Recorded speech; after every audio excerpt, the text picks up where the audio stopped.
CNN's Kristen Amanpour has often engaged in many heated might we say conversations with great African leaders such as Robert Mugabe, Julius Malema and more, engaging in important issues such as Africa's current leadership, safety of white African citizens, elections, LGBTQ rights in Africa and more.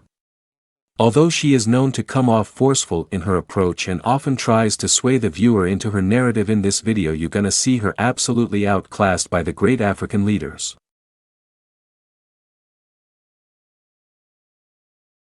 Greatly so, might we add. Giving clear and straight answers, leaving her no room for her usual strategies. But before we begin, please make sure you like the video to help other Africans worldwide to get to see this video, and please subscribe and hit the bell for more videos. Now let's watch the video.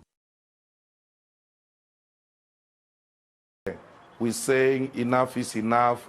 We need to share in the country's wealth. Julius Malema, do you believe that stoking racial tensions is a way of getting what you believe the workers are entitled to? Why did you go there and sing that song again today and yesterday that got you into trouble in the first place, Kill the Boers? That is not the song that got me into trouble. But in any event, why did you do it? I don't think people know the difference. No, I didn't sing the song that says Kill the Boer today.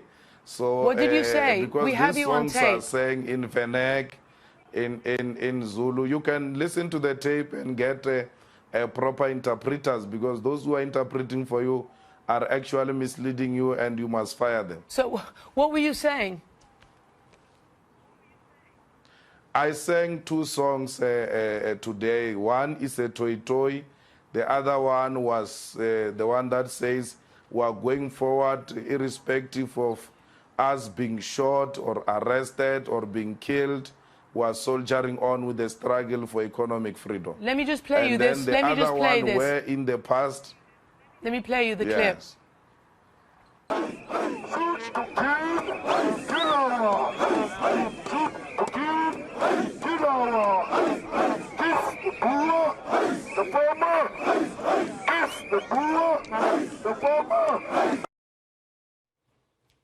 What is that then? Because we had reports that you were again using those words in that song. The song says, "Kiss the Boer, kiss the farmer." Listen to them, to the words in that song. Kiss the Boer, kiss the farmer. That's what I'm saying in the song. So I don't know where you're getting what you're saying. Might you have changed those words? Come again? The original song that you were basically told off for using was Kill the Boer. No, this was not the song before the court. This song was sang by the former firebrand president of the Youth League, Peter Mugaba. It used to have the words "Kill the Boer, kill the farmer" in it, and we changed those words into reconciliatory words, promoting conciliation through kissing. That's why we talk about the kiss in the song. And then the one before the court was a different song and was never sang anywhere since the proceedings of the court, and since the finding by the judge and the appeal. We are awaiting the appeal on the other song. Julius Malema, thank you very much for joining us. One of the major issues, and it's a holdover from sort of colonial Victorian, is the issue of sexual preference in many African countries. In Kenya, to be gay, the LGBT community is illegal. They just want to have equal rights, the same privacy and equality as all other Kenyans do. Is that something that you aspire to for your country? I want to be very clear, Christiana. I will not engage in a subject that is of it is not of any major importance to the people and the Republic of Kenya. This is not an issue, as you would want to put it, of human rights or this.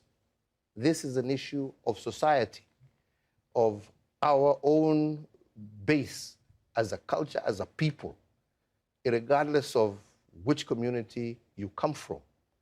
This is not acceptable. This is not agreeable. This is not about Uhuru Kenyatta saying yes or no. This is an issue that the people of Kenya themselves, who have bestowed upon themselves a constitution, right, after several years, have clearly stated that this is not a subject that they are willing to engage in, yeah, at this time and moment. In years to come, possibly long after I'm president, who knows? Maybe our society will have reached a stage where those are issues that people are willing, freely and open to discuss. I have to be honest with you. And that is the position that we have always maintained. Those are the laws that we have, and those are laws that are 100% supported by 99% of the Kenyan people, irregardless of where they come from. So It's a very you're going to get difficult- yourself into trouble because what you've categorically just stated is that this is not an issue for us, for the Kenyan people, Yes. and you don't think that the idea of their privacy, their equality, their rights is Christian, important. This is, but it's a global issue it's- right now. It's important to them where they are. Why is it I not am important saying to you that it as is president not of the country? important to me as the leader of 49 million Kenyans. And after, if you want to ask me my personal opinion, What is your personal opinion? after I finish my process, I can talk about my personal opinion. But as the leader of the people of the Republic of Kenya, I represent that which our people are desirous to be. And I have no choice, but that is my position. Would you publicly say that people who are LGBT, gay members of the Kenyan population should not be discriminated against, should not be violated, should not be abused? No Kenyan should be abused, should be, mistreated in any particular. Every Kenyan is protected by law, every single Kenyan. But they also must recognize that their freedoms are also must be taken into the entire context of the society that they live in. You know that the anti-gay law in your country drew a huge amount of condemnation by many of your friends outside and obviously many people inside Uganda. It has been defeated and reversed. Are you pleased that it's been defeated and reversed, or would you like to see it passed again? We are discussing that issue among ourselves in our party, and when we decide how to move, we shall inform the public. We are discussing it internally within our party. But you're the leader of your party. You don't want to see it passed again, do you? No, I don't want to speak before we have reached a consensus. When it was initially passed, I did not sign the bill initially. Later on, I signed it because of some provocations from outside, because we didn't like lectures which were emanating from certain quarters. But later on, we have been having very intensive internal discussions, and when we conclude, we shall inform the public. You yourself gained worldwide attention a few years ago when you said there was, quote, no room for homosexuality in Kenyan society. I want to know whether you still stand by that. We have Kenyan law, we have Kenyan constitution, we have our tradition, we have our customs. We will continue to respect other people's customs as they respect our customs and our tradition. I am very clear that we respect everybody and what they believe in, but we also have what we believe in, and we expect to be respected for what we believe in. So before I ask you to flesh that out and what exactly does it mean, I want to play you what President Kenyatta said to me about this issue. I will not engage in a subject that is of no, it is not of any major importance to the people and the Republic of Kenya. This is not an issue, as you would want to put it, of human rights or this. This is an issue of society, of our own base as a culture, as a people, regardless of which community you come from. This is not acceptable. This is not agreeable. So he's basically saying homosexuality is not agreeable. You've just said that you're kind of trying to thread the needle, that the law says one thing, but you respect everybody's rights. Will a Ruto administration crack down, like many other leaders in Africa, on the homosexual LGBTQ community, or will you allow them their human rights and their civil rights? I think on that subject, President Kenyatta was spot on.